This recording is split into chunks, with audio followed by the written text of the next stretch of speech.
Hello everyone. Imagine you are walking through a sprawling modern city during a massive blackout, where the traffic lights are entirely dead, storefronts are suddenly shattered, and absolutely no police are in sight. The immediate, primal fear you feel in your chest isn't just a simple fear of the dark, it is the absolute dread of the void, the sudden realization that the thin veneer of civilization has fractured. Today, we are analyzing the profound arguments presented in Russell Kirk's masterful book, The Roots of American Order, exploring the foundational architecture that prevents that terrifying void from swallowing us whole. We begin with a very basic yet monumental concept, the primacy of order. The great 16th century English theologian Richard Hooker famously noted, without order, public life is impossible. The absence of order is the mother of chaos. This is not just a passing observation about municipal policing. Hooker was diagnosing the foundational prerequisite of both the human soul and the political state. Order provides a systematic harmony that makes justice and ultimately liberty actually possible. Without a prior framework of order, humanity exists in a state of intolerable, unpredictable chaos where raw power dictates every interaction. But here's the thing. We often mistakenly assume that order is simply the result of a strong government imposing its will upon a population. Actually, if you look closer at the history of Western civilization, true harmony is never achieved through a purely external framework of force. The political state relies entirely on a pre existing harmony within the human individual. If the inner life is a void, the external republic inevitably collapses into chaos. It forces us to ask, where does this fundamental harmony originate? To find the origins of this inner harmony, we must travel back to the ancient sands of the Middle East, specifically examining the historical revelation of Jerusalem. Before this epochal moment, the ancient world was dominated by the cosmic empires of arbitrary god kings, like the pharaohs of Egypt or the rulers of Mesopotamia. In those societies, the ruler was divinity incarnate, and there was no appeal beyond his immediate absolute decree. But then came a paradigm shift that political philosophers have famously called the leap in being. Moses descends from Mount Sinai, carrying the Decalogue, the Ten Commandments, bringing transcendent moral law directly into human history. This is the great revelation. Moses introduces a universal moral order where God, not a human monarch, is the sole author of law. This establishes a permanent, uncrossable boundary against secular absolutism. Earthly power is suddenly and irrevocably subordinate to a divine creator. The king is no longer a god. He is merely a man, subject to the very same transcendent laws as the lowest peasant. Actually, if you look closer at the diagnostic matrix of history, this leap in being fundamentally alters the architecture of political power. It proves that there is a standard of justice existing outside of the state's control, a standard by which the state itself can be judged and found wanting. Without the revelation of Jerusalem, the individual remains completely absorbed into the collective mass of the cosmic empire, possessing no leverage to resist tyrannical demands. The Decalogue provided the ultimate defensive shield for human dignity, permanently altering how we view the relationship between the governing authorities and the governed subjects. But how does this transcendent moral law actually operate within the individual on a daily basis? This brings us to the profound theological insights of the 16th century Puritan thinker William Perkins. Perkins focused his formidable intellect on the theology of conscience, completely redefining how the modern world understands internal moral regulation. In Perkins's rigorous framework, conscience is not merely a psychological byproduct of our upbringing, nor is it just a cognitive process of rational calculation. He defined conscience as a co-knowledge with God. It operates as an innate divine arbitrator that is permanently embedded within the human mind. Think of it as an internal court of law that is constantly in session, continuously judging our human actions against that transcendent moral law we just discussed. This internal court functions entirely independent of the earthly state or any secular magistrate. William Perkins insisted that because the conscience is an innate faculty functioning as God's internal witness, the secular authorities have absolutely no jurisdiction over it. But here's the thing. This Puritan doctrine of the internal witness was revolutionary because it shifted the primary arena of moral accountability from the public square to the inner sanctuary of the human soul. A person answers to God before they answer to the king. The government cannot force a man to act against his conscience, because doing so would force him to commit treason against the divine arbitrator residing within him. This powerful theological mechanism ensures that the individual retains a sphere of profound autonomy. It tells us that true liberty begins quietly, internally, in a silent dialogue between the human soul and its creator.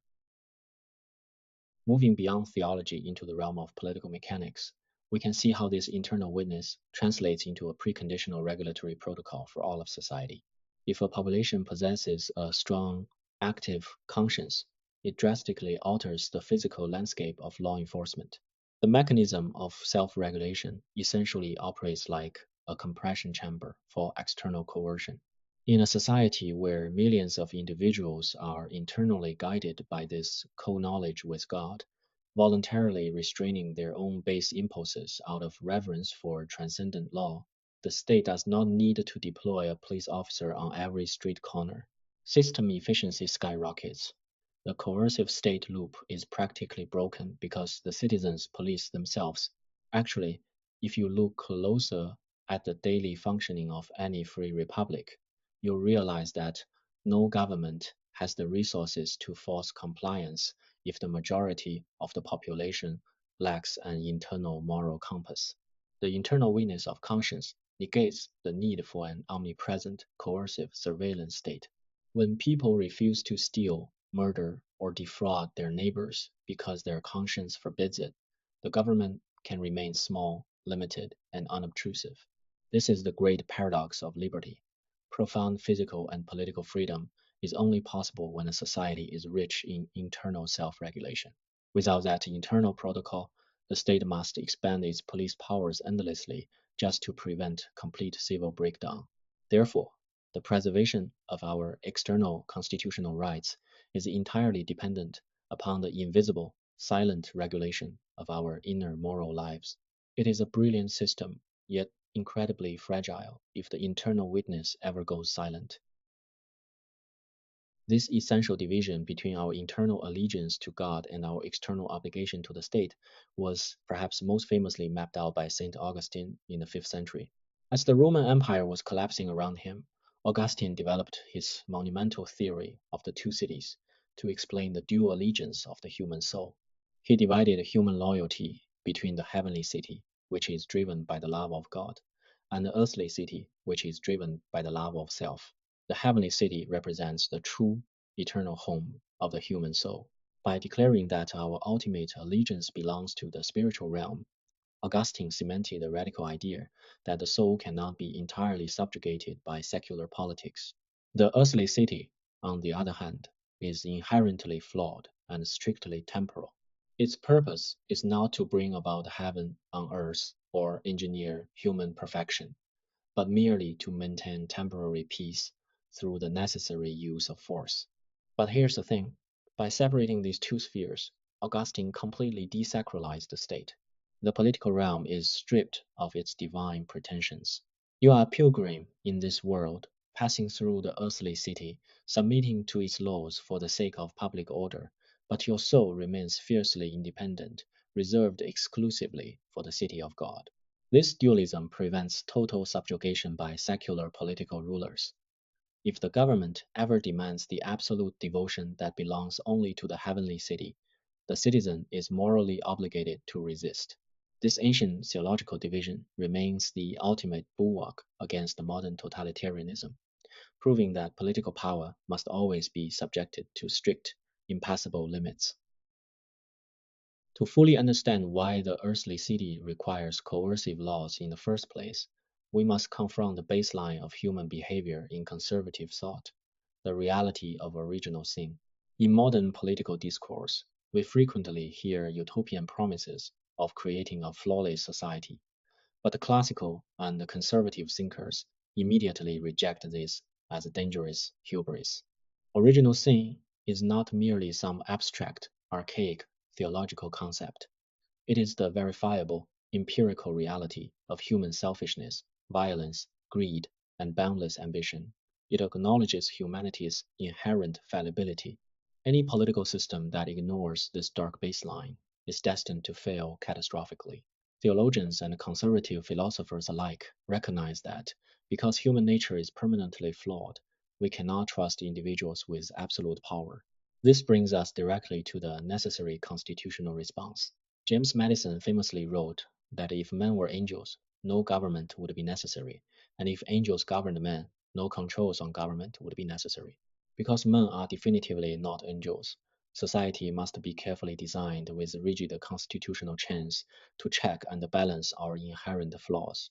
We divide power, we create vetoes, and we establish independent judiciaries, not because we hate government, but because we understand the reality of original sin. We know that any person, regardless of their noble intentions, will inevitably be corrupted by unchecked authority.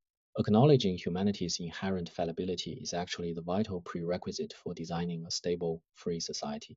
True political wisdom begins with a profound, unblinking realism about the darkness inside the human heart, and an absolute refusal to hand that darkness the unlimited weapons of the state. This grounded realism stands in stark, dramatic contrast to the disastrous fallacy of the radical Enlightenment, perfectly embodied by figures like Jean-Jacques Rousseau. Rousseau promoted the illusion of natural goodness, arguing that man is born naturally perfect, pure, and compassionate, and that he is only corrupted by external institutions, traditions, and prejudices. The Enlightenment utopian concept insists that if we simply tear down the existing societal structures, if we destroy the church, the monarchy, and the old legal codes, humanity's innate goodness will spontaneously flourish. But here's the thing: this fallacy of natural human perfection leads directly to disastrous, bloody utopian experiments. The conservative realist looks at this and shudders, knowing that man is inherently flawed, and that institutions, traditions, and prejudices actually exist to restrain his worst impulses, not to corrupt his purity. When you apply Rousseau's theory to reality, as the French revolutionaries did, the result is not a peaceful paradise. The result is the tearing down of all restraining institutions, which predictably ends in the terror of the guillotine and brutal totalitarianism. The utopian error is a fatal one. By ignoring human limitation and original sin in the name of an arrogant humanitarian reform, the utopian radical ultimately destroys both the human soul and the political state. When society removes the ancient guardrails under the false assumption that people are naturally angels, the unleashed human passions rapidly consume everything in their path. True reform must be based on a modest appraisal of our capabilities, not a wildly dangerous illusion of our innate perfection. To defend against these destructive utopian impulses, the great British statesman Edmund Burke articulated a profound concept of divine intent regarding the nation. Burke completely rejected the Enlightenment idea that society is nothing more than a temporary social contract, a mere commercial partnership concerning pepper and coffee, calico or tobacco, that can be dissolved whenever the current majority decides it is no longer profitable. Instead, Burke asserted that the state is a divinely ordained moral entity. It is a transcendent moral partnership that spans across time, intimately linking three distinct groups: the living, the dead, and the unborn. Actually, if you look closer at this Burkean architecture, the current generation is not the absolute owner of the country. They are merely temporary stewards holding a sacred trust. They must respect the ancestral wisdom, the prejudices, and the inherited traditions of the dead, while simultaneously preserving the inheritance for the unborn. You cannot simply tear up the Constitution because a temporary mob desires a radical innovation. The state is a mystical, organic growth, deeply rooted in history and guided by divine intent. By treating society as a transcendent moral partnership, Burke builds a formidable philosophical fortress against radical revolutionaries who wish to reset the clock to year zero.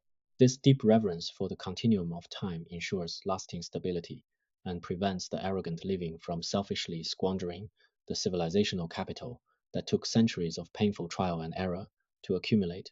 We are bound by a sacred duty to maintain the delicate ecological balance of our inherited societal forest. This defense of inherited wisdom and the realistic appraisal of human flaws found a powerful literary voice in 19th century America through Nathaniel Hawthorne. Hawthorne's deep psychological realism serves as a profound warning against the arrogant humanitarian who believes he can eradicate evil purely by altering external social structures. In masterpieces like the Blithedale Romance, Hawthorne exposes the terrifying danger of the self-righteous reformer. This modern ideological crusader becomes so entirely obsessed with fixing the world and engineering a perfect society that he blinds himself to the deep, hidden frailty and darkness within his own heart. The reformer ignores human limitation in the name of arrogant humanitarian progress, often treating other human beings as mere raw material to be molded into his utopian blueprint. But here's the thing. Hawthorne understood that evil is not merely a byproduct of bad laws or faulty economics. It is an intractable reality rooted in the human condition. When a humanitarian attempts to tear down all institutions to cure society, he invariably tramples over actual human lives, ultimately leading to spiritual self destruction. The supposed saint of social justice transforms into a ruthless tyrant. Hawthorne's dark, brooding New England landscapes remind us that we cannot escape the reality of evil through utopian schemes or legislative mandates. True, meaningful reform must always begin internally, with a humble, quiet acknowledgement of personal sin and fallibility. Before we arrogantly attempt to reshape the entire world, we must first learn to discipline the unruly, sinful passions raging within our own individual souls. Hawthorne's literary warnings mirror the profound psychological realism of one of America's greatest constitutional architects, John Adams. Adams harbored no romantic illusions about the innate goodness of humanity. He famously observed that power always thinks it has a great soul, a chilling reminder that those who hold authority perpetually delude themselves into believing their actions are purely virtuous. Adams understood that human passions, ambitions, and the desire for dominance are absolutely boundless. This is the core of the Adams doctrine. Human ambition is infinite, and therefore it must be caged. We cannot simply rely on the hope that political leaders will act altruistically. Instead, Adams insisted on the philosophy of sequential restraint. Morality must first check the individual from within.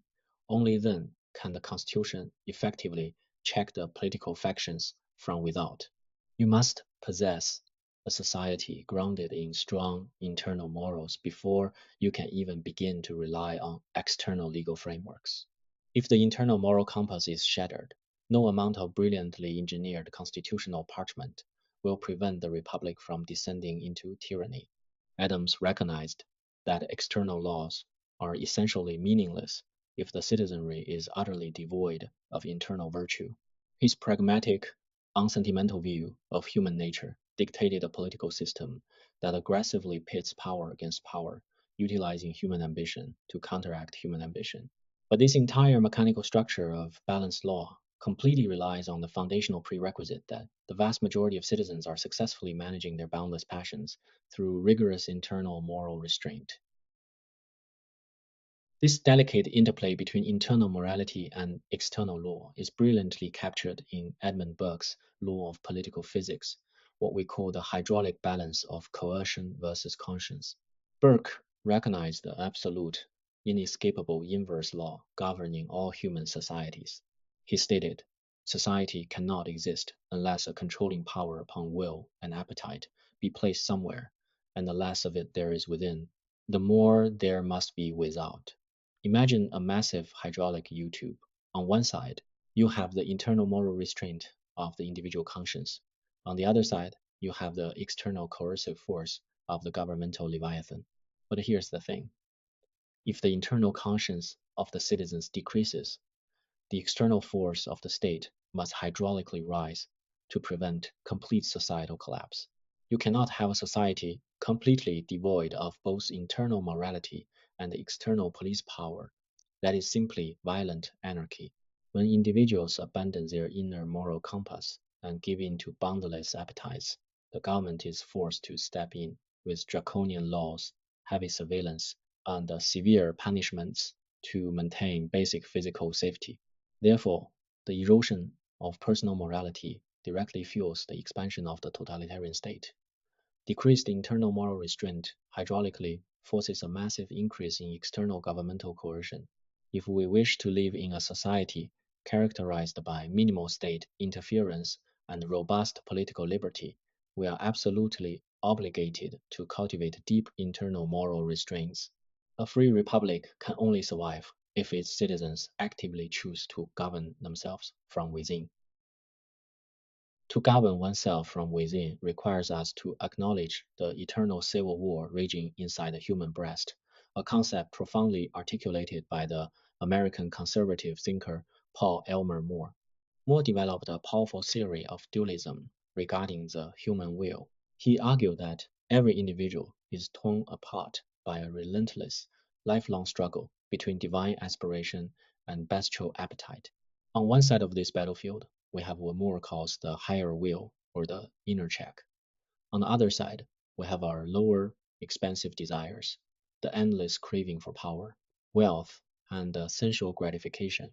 The dualism of man is the fundamental reality of our psychology. We are suspended halfway between the angels and the beasts. Actually, if you look closer at modern definitions of freedom, they often falsely equate liberty with the total unleashing of these expansive desires, arguing that any restraint is oppressive. But More argues the exact opposite. The truly ethical act and the foundation of genuine freedom is not found in acting on every single impulse that crosses your mind. True freedom is found in the deliberate, courageous exercise of the inner check. It is the power to veto your own base desires. When a civilization encourages its citizens to abandon the higher will and indulge every passing appetite, it courts psychological and social ruin. The health of a republic is entirely dependent on millions of individuals fighting and winning that eternal civil war within their own souls, actively choosing the higher will over the intoxicating lure of unchecked, expansive desires. When we lose sight of this internal moral struggle, we often substitute it with dangerous external political obsessions, primarily the fallacy of pure egalitarianism. Conservative thought makes a crucial, non negotiable distinction between moral equality and forced material equality. Moral equality is the sublime concept that all human beings are equal before the Creator and equal before the ultimate judgment of the law. This type of equality protects human dignity, respects natural diversity, and secures our fundamental civil rights. However, radical ideologies attempt to replace this with forced egalitarianism, utilizing state power to artificially enforce equal physical and material outcomes across the entire population. The danger of the leveler is profound. Human beings are naturally diverse in their talents, energy, intellect, and physical capabilities. Attempting to force pure material equality upon a naturally diverse population requires absolute totalitarian coercion. The state must constantly intervene, punish the successful, and redistribute property by brutal force to maintain the artificial level. But here's the thing, this disastrous attempt to force material and physical equality ultimately destroys both true liberty and the natural, organic order of society. You cannot create a utopia by forcibly leveling the exceptional down to the lowest common denominator. Doing so only creates a shared equality of poverty, misery, and collective enslavement.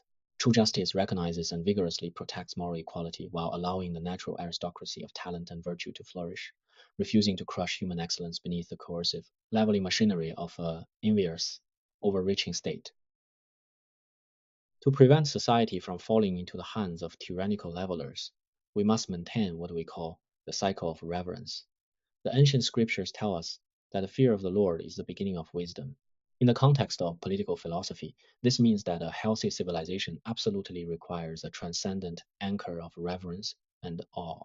Humanity must recognize that it is not the supreme master of the universe.